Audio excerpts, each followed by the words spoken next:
Becky Nabakoza, you had a question, Becky. What is it?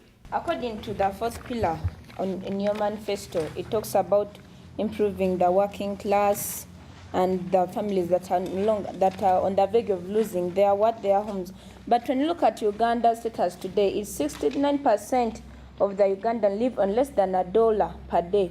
And when you look at the poverty line, it's like 80% of the Ugandans lie below this poverty line. Now, what strategies are you planning to bring in order to improve to control this poverty? Thank you very much, Madam Becky Nabakoza. Becky. It is important for Ugandans to know two things.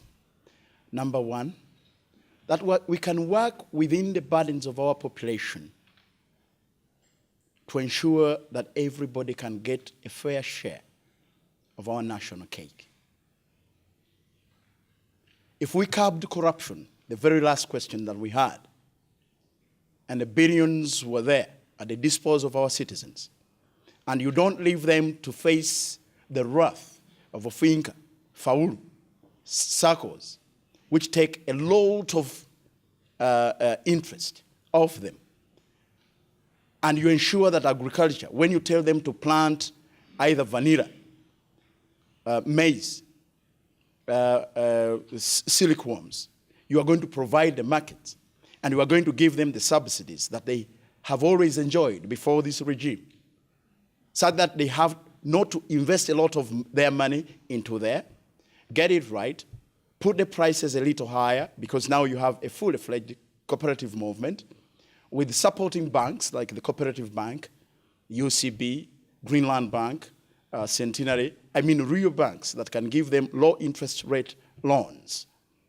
And then you ensure that instead of putting a lot of tax on their fuel, on their energy sources, on their Medicare, on their soap, on their essentials for survival, then you'll be saving a lot of money for them in their pockets. You'll improve their purchasing power, and their incomes will raise dramatically, and they'll be able to cater for themselves, even in areas where government has not been able to provide. For example, in the area of putting there what we call social welfare and security guarantees in the health sector, education, affordable and decent housing, and even acquiring jobs. Today, for one to get a job, if he's a student from Makerere or from wherever, tertiary institutions, you have got to buy a job at 0.5, 1 million, 2 million Uganda shillings.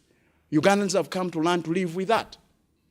It's appalling and scandalous for a government not to intervene when Ugandans are being exploited like so. And many of you here, if I asked, how many of you can save 200,000 Uganda shillings at the end of the year? You'll all say, even those who are in business, you all say, we cannot. How are you going to pay for that money? And yet you have kids to look after, you have brothers, you have friends who have graduated. These difficulties, we must have a solution to it.